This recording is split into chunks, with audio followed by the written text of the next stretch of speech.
oduu ammee dhimma dhukkubuu Kadir Martuuti wal qabatee hawaasni Oromoo xiqqaa fi guddaan sheekaa fi beekaan hayyuu fi qaroowwan keenya hooggantootatti jechuudha. Aantummaa Kadiriif qabdan agarsiiftanii jirtan. Hedduu galatoomaa miidiyaaleen Oromoo gurguddaan qabus BBC afaan Oromootiin qabee OMN hunda keessanuu hedduu galatoomaa dhimma Kadir jala buutanii Kadiris dubbiftanii akkasitti qooqamtanii qooqama aantummaa agarsiisuun waan hedduu nu gammachiise. Dhugatti jechuudha nu gammachiise akka na gammachiise keessaa kanatti aansuudhaan abbaa keenya adeeroo keenya abbaa qabeenya Oromoo yaadataa Junaydii Khayyeroo hunda jechuudha ummata Oromoo yaadatu lubbuun xiyyaa fi qabeenyi xiyyaas ummata Oromootiif jiru arraan tana nu fure duuba nu fure dhugumaan nu fure nuus gammachiise Kadir furuun nu furuudha anaatu si jira waa hundatti anaatu si jira waa hundanaa cufaa jeen ummatuma Oromoo rakkoo ummata Oromoo takkaa jechuudha Israa'el jee hin beeku abbootii qabeenyaa akkanaa kana fe'an rabbiin addunyaa akhiratti siyaa furu addunyaa akhiratti siyaa gammachiisu adeeroo keenya yaadataa Junaydi rabbiin qabeenya kenkeetii fi umrii enteetillee dachaan barakaa keessa siifaa kaa'u. Gaddinis waan dubbatan nama wallaalchifti gammachuulleen akkasumatti waan dubbatan nama wallaalchifti jechuu kanaaf nu gammachiifte adeeroo yaadataa Junaydi rabbiin addunyaa akhiratti siyaa gammachiisu akkasuma abbootiin qabeenya Oromoo baay'eedha kan Oromoon qabdu hundi keessanuu fakkeenya yaadataa Junaydi godhadhaa rabbiin qabeenya keessan isinillee isin abara keessu qalbii teessan keessa raamataa kaa'u isiniin jenna kana du'aa isiniif goonaa jechuudha akkasuma hooggantoonni biyya bulchaa jirtan jechuudha Kadir Martuun haasaa BBC afaan Oromootii wajjin taasiseen ani biyyattiyaaf maal hin godheen jamalee biyyattiya maal naa goote hin ja'uu jee akkasuma jijjiirama amma dhufe kanatti gammachuun qabaa jee yaa hooggantoota keenya warra biyya bulchaa jiran hundi keessanuu aantummaan isin jechuudha Kadiriif qabda maaliif dhabame maaltu qala isin godhe hin agariin immoo hin dhagayin immoo yoo hin dhageenye enne miidiyaa kana saayidame afur irra tetteessan tokkoon keessan akkamitti dhaga'uu dhaba pirezidaantiin naannoo Hararii Ordiin Baduruu jechuudha yeroo dura edee jechuudha namni dura akkamitti gargaaraa jenama gaafate keessaa tokko isin wajjin biyya bulchaa jira. Kanaaf isinis hoomii isin irraa qabnu nuti haqa walirraa qabna haqa walirraa qabnutti wal hoomachuun dirqama keenya dhugaan wal hoomannaas waliin dhiifnu jechuudha. Namni haqa walirraa qabu wal hoomata waliis gaafata kanaaf isin gaafanna.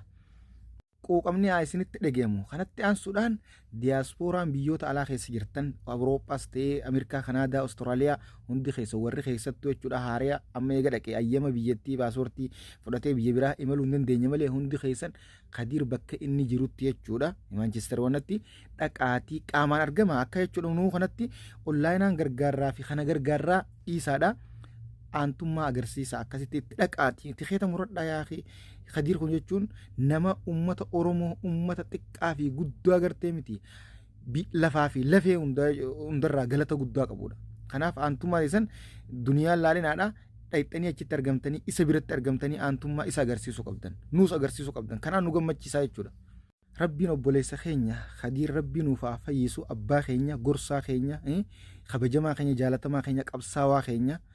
Kan isaa fi gartee maatiin isaa hundi qabsoo keessatti haadha isaa dabalatee qabsoo keessatti jechuudha wareegamtee innillee qabsoo keessatti jechuudha cinaachaa hundaa lafee inni jechuudha lafee cinaachaa kan wayyaaneen jechuudha sababa maaliif dubbattaa jechuudha maaliif Oromoodhaaf jechuudha Oromoon kaaftaa jechuudhaan cabsaniitu waggaa 19 guutuu dhukkubbii san laalaa liqimseetiin deemu jiraan jee dhugumatti namni akka Kadir ni jiraame ka guyyaa tokko wayiin fayyadamaa jee waa takkan banatin artistoonni Oromootis galatooma arraan tana uummata Oromoo xiqqaa fi guddaa galatoonfachuun barbaadan waa'ee Kadir dhimma Kadir dhukkuba Kadir Martuutiin wal qabate tokkoon keessan nusni jechuudha warri usee akkuma jiru ta'e garuu artistoota dabalatee hayyoota sheekota beektota qaroowwan hundinuu inusne dubbatanii jirtan galatooma rabbiin galata keessan gartee miti akka yaada muraada keessan isinii guute isinaa milkeessuun isiniin jaan rabbiin gaafa nama jaalatu ofiisi jaalateeti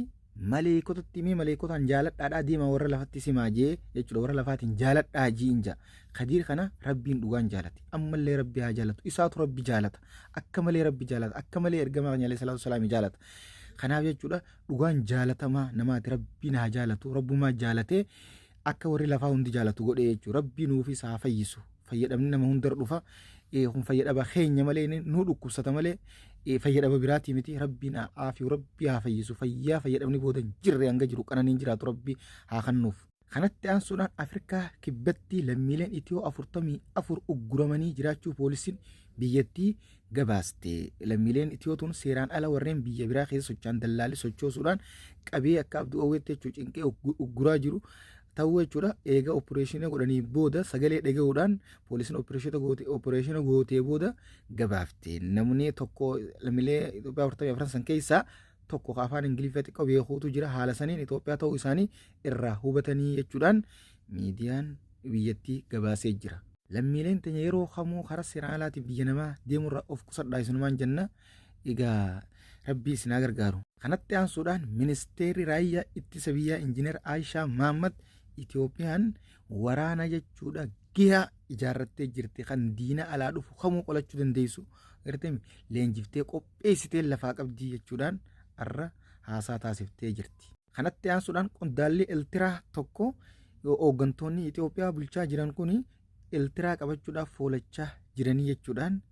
dubbatee jira. Oduun biyya keessaa qabanne kana fakkaata karaa oduu biyya alatti isin dabarsina. Pirezidaantiin Burkinaa Faasoo leencii Afrikaa kan jaarraa kana warra lixaa jechuudha hooggantoota lixaa guutuu hirriiba dhoorkaa jiru. Uummata isaa kan hiriira isaa bahe guutuu Afrikaa galatoonfatee jira akka gaariitti. Akkasuma eegduun isaa tokko jechuudha akka gabaasetti warri lixaa jechuudha doolaara miliyoona 5 kannaniiti.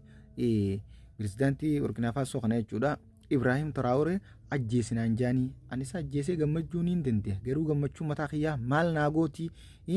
ajjeesaa jeetiin didee jee dubbatee jechuudha kana laal kanama barbaachisu dhugumatti jechuudha warri lixaa haala kanaan uummata Afrikaa fi Eeshiyaa guutuu waliin dhohaa jiranii jechuudha ifirraa fayyadamuudhaaf leenci kun jechuudha leenci pirezidaantiin jechuudha Burkinaa Faasoo Ibrahim Traoré kuni nama jechuudha jechoonnummaa inni jechuudha erga gara aangoo dhufe dabarsaa jiruu fi labsiin inni baasaa jiru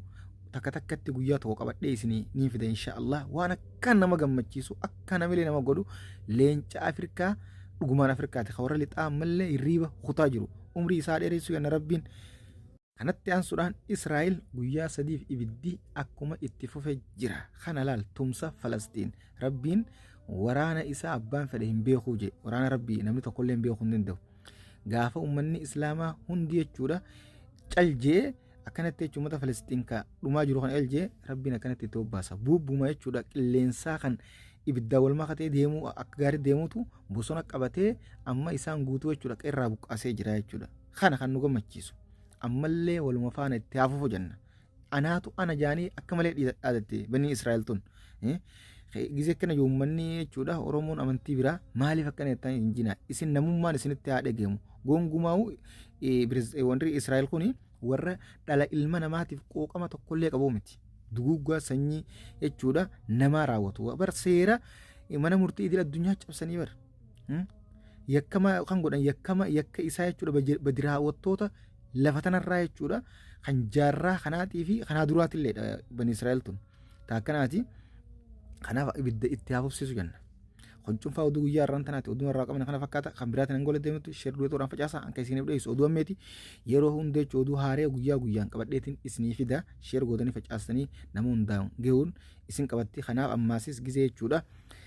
Dhageeffatanii booda mallattoo gurraatti harka mirga kana jechuun kana tuquudhaan subscribe godhaan maatii keenya ta'anii dabalamaa namoonni haaroonni warra tartaa gootan taruma takkitti santu isinii gaha ganaa liinkii isiniin barbaachisu.